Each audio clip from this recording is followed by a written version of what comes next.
Oh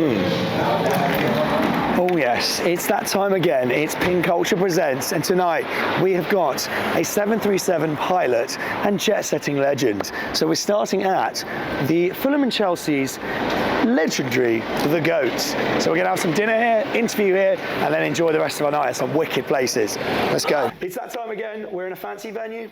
I'm in a wavy shirt. It's Ping Culture Presents, and this week we have an American, but not just any American, with over 1 million followers across all of his socials, and quite possibly the coolest lifestyle I think I've ever seen. And he drives a 737. Garrett, welcome to the show. What's up, what's up? How are you doing? Good, man, how are you? Good. Yeah. Happy to be here. Yeah, you're in London for holiday? Yeah, just leisure. Amazing. How'd you find it so far? Lovely as always. It's good, isn't it? Yeah. Have you now I think we'll go straight in. You grew quite massively through creating videos about your flying, and I've seen things, sort of tips, trips about how to conquer the flying school, things like that. When did that all start, and what made you do it? So in 2016, I was a flight instructor, which means I'm teaching people to fly. Right. And it's basically how you build your flight hours to get to the airlines. Okay. And Instagram was starting to really pop off in 2016. Yeah. You know, it came around, I believe, in 2012, but 2016 it was like really starting to transition from photography into more like a little lifestyle. And I saw that there were no pilots on social media whatsoever. So I kind of started just posting just airplanes, no face, and it started to gain a lot of traction. And then at about like 10,000 followers, people are like, who's behind the camera? So I kind of started, blending myself into it, and then it kind of really started to grow at 1,000 to 2,000 followers a day. I posted a day. Wow. Yeah. And I just tried like rolling with the momentum. I posted every day for over 2 years, which sounds, for Well, you just hit people, 1,000, didn't you? 1,000 posts recently. Yeah. So, but doing that can definitely burn yourself out, posting every day for 2+ years. So that's kind of how the traction began. And then I just started taking advantage of the other platforms and spreading out with that niche audience. And which is your sort of favorite to operate on? Like Instagram is what really kind of did it for me. So you gotta just pay your respects to where it all started. Yeah. I think it was quite interesting. One of our previous guests, Rowan Rose, I asked him a similar question, and he was saying how it's almost becoming a little bit frustrating how all the platforms are trying to do everything, and it's quite nice to have that Instagram for this, YouTube for that, because obviously your YouTube it's got quite a cool variety of everything's flight related. Yeah. But you have really cool variety. Yeah, it's difficult with the platforms all merging. It's like everyone wants to be TikTok now, with Reels and now YouTube Shorts. You kind of just have to, and it's tough because if you go down that rabbit hole of producing just short form content, you can't just repost it on all the same platforms, because normally like on TikTok, you could do the short form and you would have the trickle effect where like you get 1 million views and like 10,000 followers off a video, maybe 1,000 of those followers will go follow you on Instagram.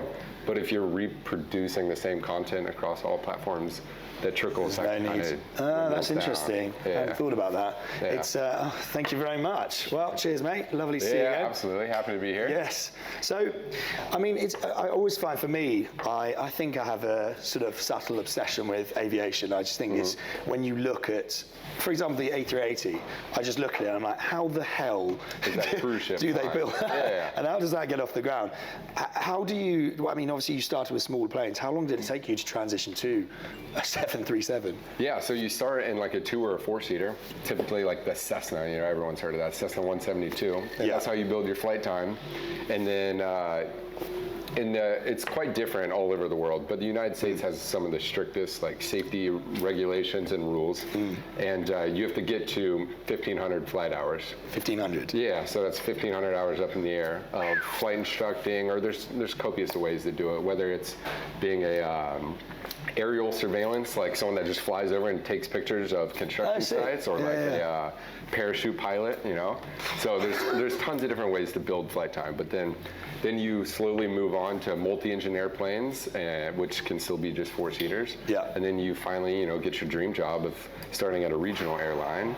So you fly like smaller kind of corporate style airplanes, and then you transition to, we call it the major airlines in the United States. So it's kind of the bigger.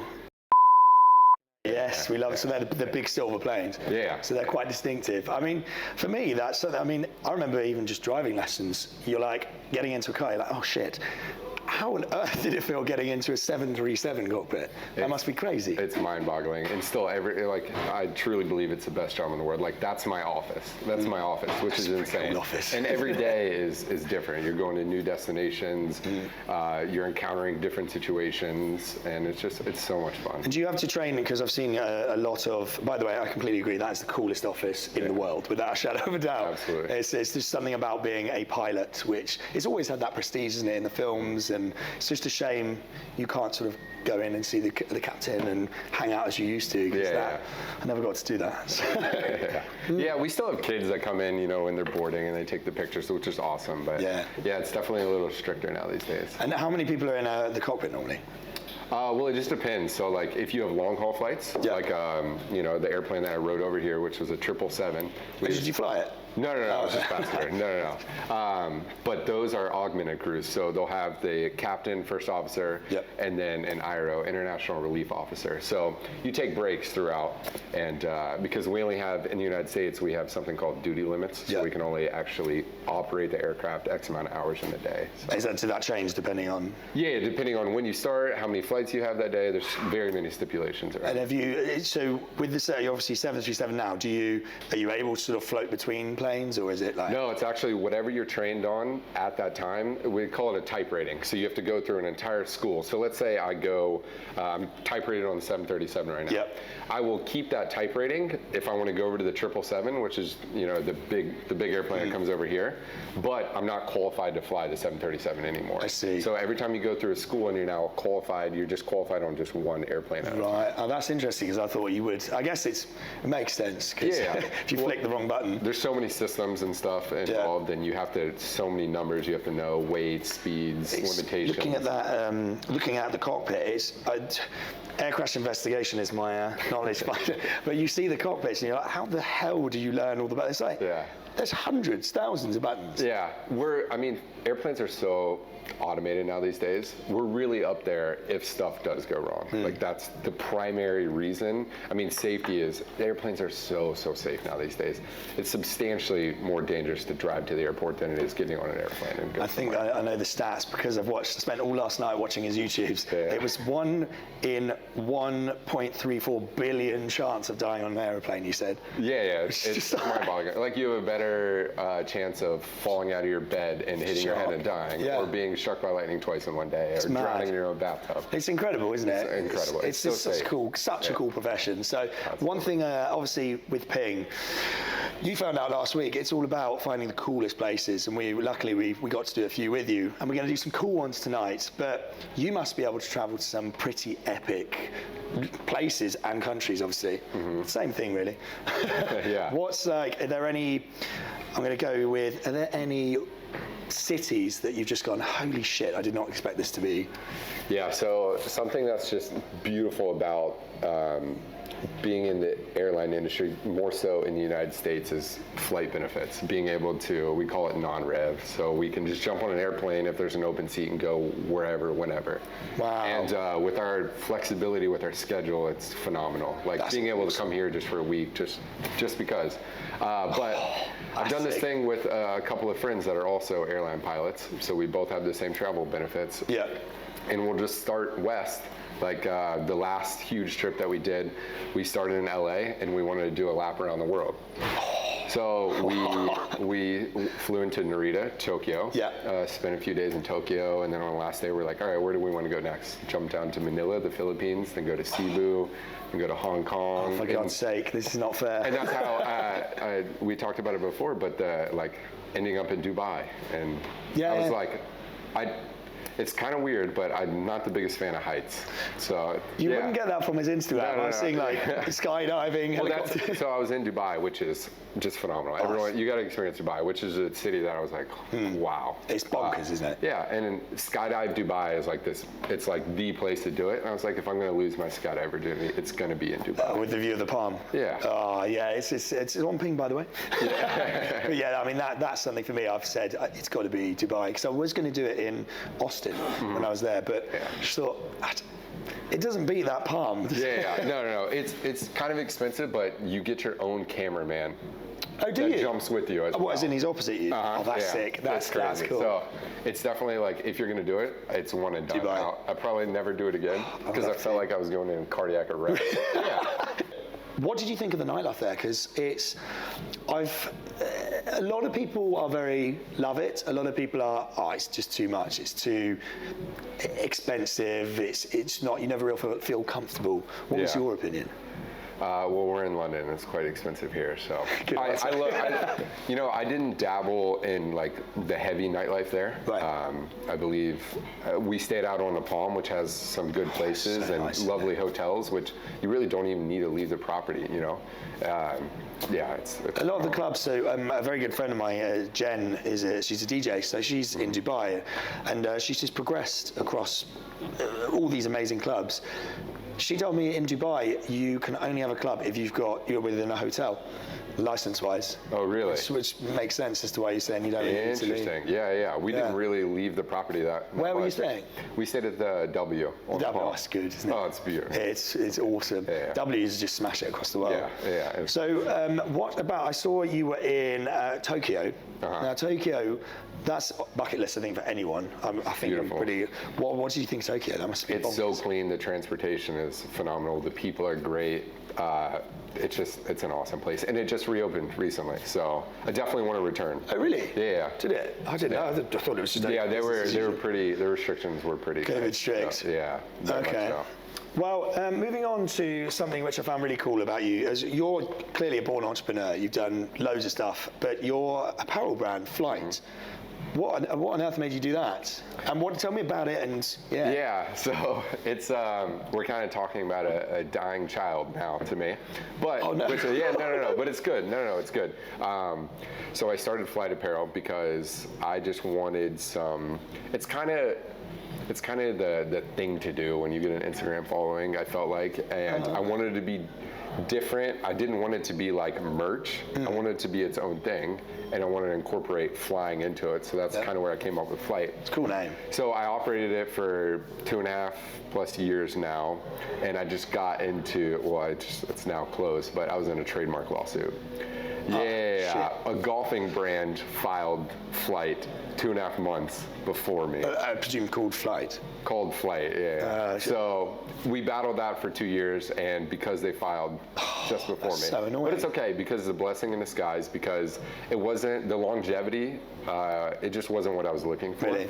And I think I want to dabble into luggage accessories space. Smart, yeah, because that's really booming at the moment. Yeah, but in being an entrepreneur, you make so many mistakes, Like, I mean, tens of thousands of dollars on orders you'll lose because of import fees, import fees and taxes you didn't even know exist. You don't know until they arrive in the mail, and you're like, I owe this to who? Well, that's quite interesting, because I think a lot of, in London, there's so many startups around, and it's really interesting talking. We have a few of them on our show, and I think you'll agree the failures are some of the best things. Retrospectively, so good, because you just don't make, some people make mistakes then, but you will never ever make that mistake again. And I guess you certainly found that. And that's not even my first. I started when I was in college. I started a car dealership as well. You started a car dealership? Yeah. And made so many mistakes as well. But you learn, and that's how you grow as an entrepreneur. It's just copious mistakes, and no one's perfect, and I still make mistakes every day. But it looks like you're doing really, really well. Yeah, it's doing great, and I'm excited. Like now with the Luggage Space, everything's been filed and done. Hired trademark attorneys to make sure you do your due diligence. Obviously, So I'm just really excited to see where this goes. Yeah, I mean, cheers to that. That's amazing. Yeah, I'm looking forward to seeing what you do. I presume it's, given your lifestyle, I can envision how it's going to look. Very sort of classic and I'm excited. Nice. Yeah. Awesome. So you're a North Carolina boy. Tell me about your upbringing and who you are today came about. Yeah. Born and raised in Charlotte, North Carolina. Charlotte. And my father's a pilot. My grandfather retired as a pilot. My uncle's a pilot. However, I had no idea I wanted to be a pilot until my freshman year of college. What made you? So I just was going to uni for university in the United States. Yes.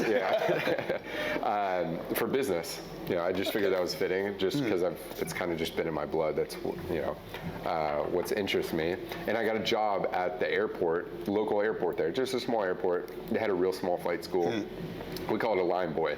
You wash airplanes, you fuel airplanes. Right. I just was looking for extra money while I was in college, because I turned 18 and Dad took me off the payroll. So you gotta Parents, they hate that point. Yeah, but it was the best thing ever. The best thing ever. So I just needed some money, and I kind of called my pops one day and said, hey, I think I want to go up in an airplane, just try it out, see what it's like. Immediately fell in love. I said, all right, how do I get to the airlines as fast as possible? So I transferred down to, it's called Embry-Riddle Aeronautical University, which kind of, the name says it all.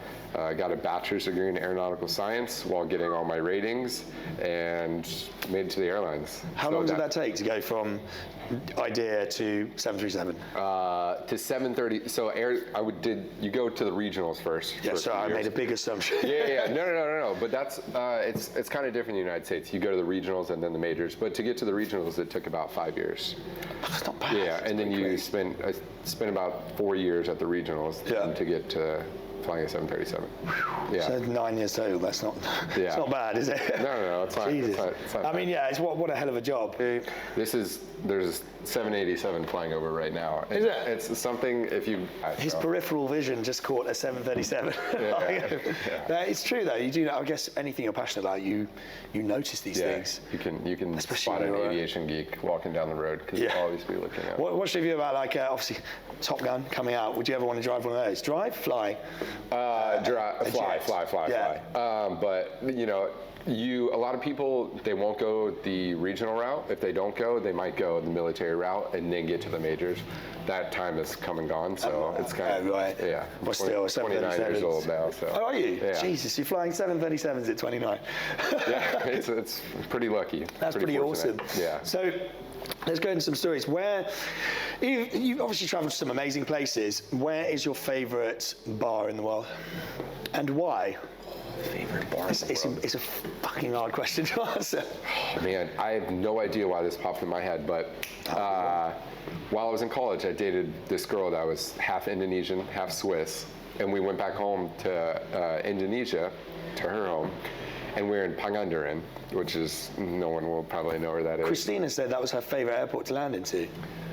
Okay, this is actually mind-boggling if anyone's watched the Christina episode as well. Christina worked for my girlfriend's mom. My girlfriend at the time's mom owns an airline. That's how we got connected. Me and Christina have been following each other on Instagram for like 5-6 years. That's a cool story. Yeah. So there's just, Pangandaran's a very small place. A lot of poverty, and just this small little hut bar. I think Bintang. Bintang. Yeah, you're familiar. Yeah. I just remember just having some of the best nights of my life just at a small little crappy bar on the beach. I don't know, that's probably not the glamorous. No, I'm glad actually me and V-Way and I were talking the other night about how it's very easy to want to go full throttle into like the biggest and best bars. Tao in Chicago. Yeah, of course, you've had some of the greatest nights of your life. You're out until 6 o'clock in the morning, you walk out and the sun's coming up and you're with your best mates and stuff, but I don't know. So sometimes the just reality, down to earth bars are amazing. I think there's some bars in Bali which they're so. I mean, now it's just blown up and everything's huge and whatever. But there's some of the coolest bars which are on the beach, and if you're with the right crowd, they are just amazing. Yeah. Something about Bintang which I think is disgusting, but it's horrible. I love it when I'm there. Yeah, of course. Well, you like to indulge in the culture there. Yeah. So we had the same conversation with Christina about nasi goreng and all of that. Yeah. And she's a big fan. But so have you been to Bali? No. Christina was trying to.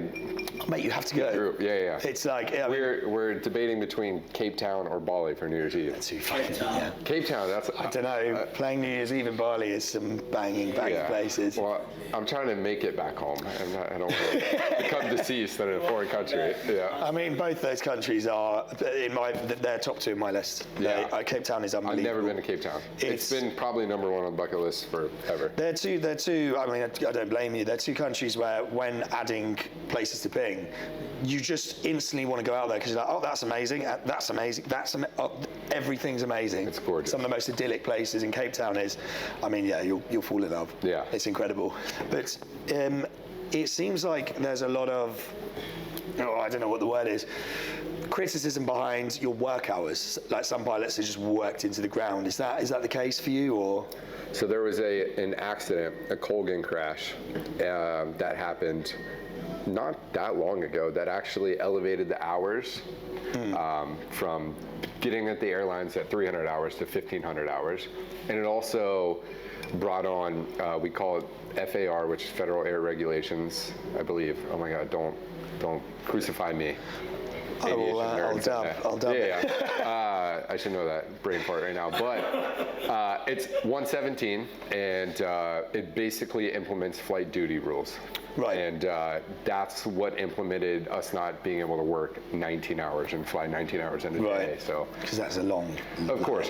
So there's really good and minimum rest requirements, which is 10 hours off. Right. Mandatory 8 hours behind your hotel room door. Like. There's really good work rules now. So, and that leads me on to a lot of friends in Dubai are cabin crew, and they just seem to have the best life ever. Do pilots or cabin crew get the most time between flights? Like, you fly in to a country, are you on the same sort of schedule, or do you guys have the?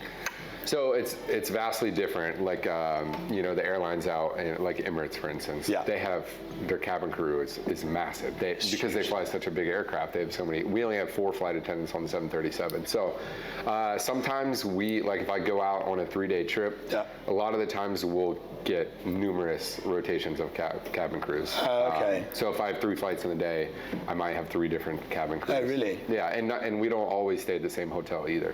So you get, are they quite nice hotels, or? Oh yeah, very much so. So not a bad life, is it? No, it's not a bad life. It's amazing life. Yeah. But I always tell, my biggest thing is trying to help the younger generation get into aviation, and I preach it all the time. Don't get into aviation for the wrong reasons. Don't chase the money. Don't chase the lifestyle that it provides.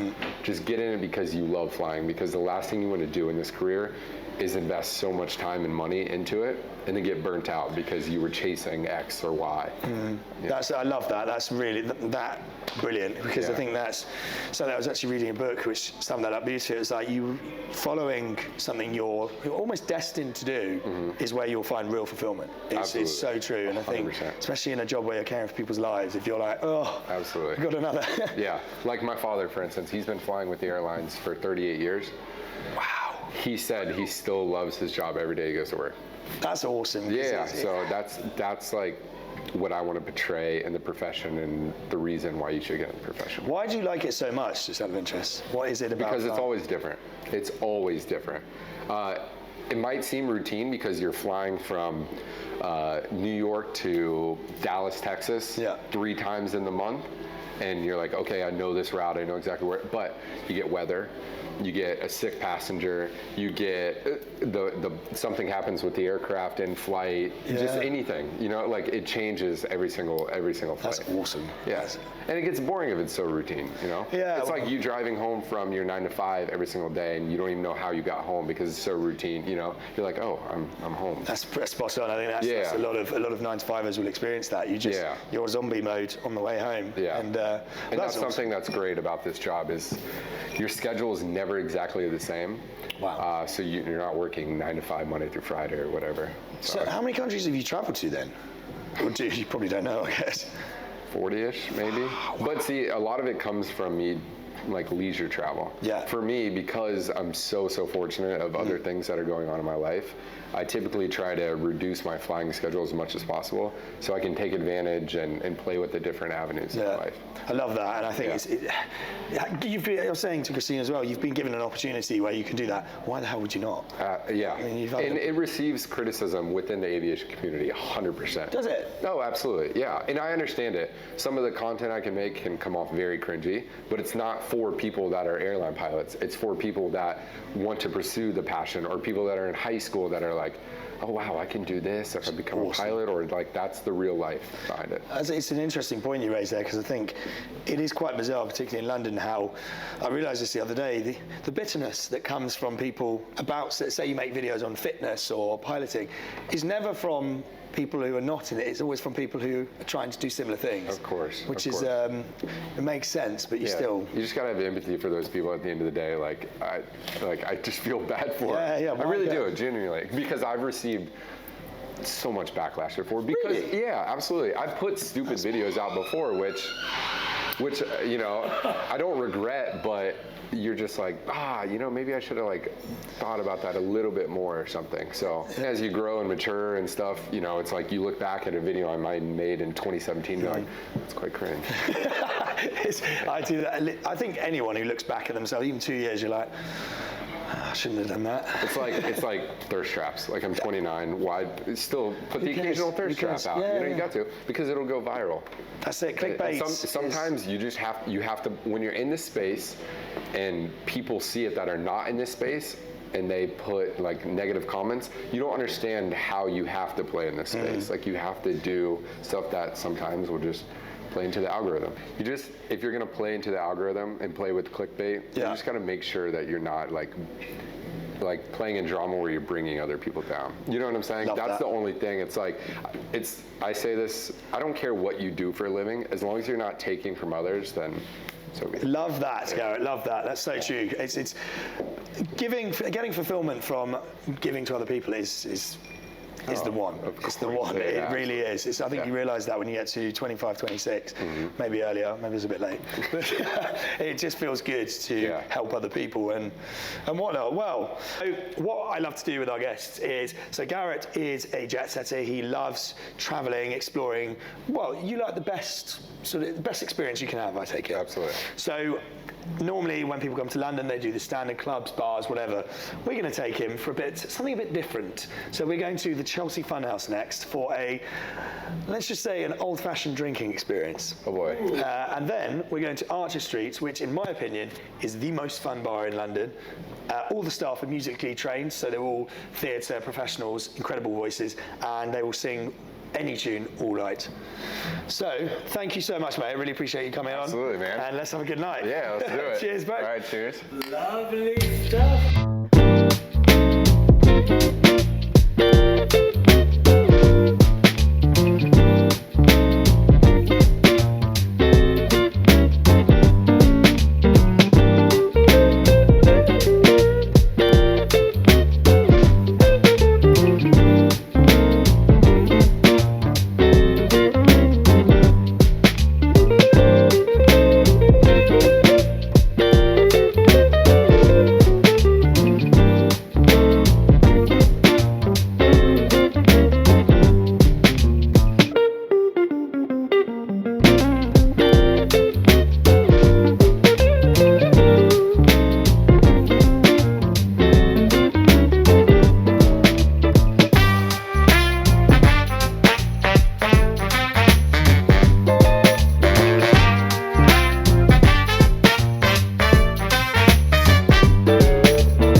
How was your stay, Garrett? 10 out of 10.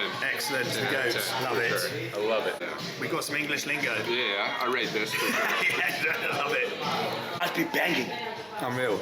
You can't stop eating them. Oh, they're unreal. insane. It's bad. It's bad. It's they got the little Chase, what's in these fries? Edition on it. You know what I mean? No, it's enough.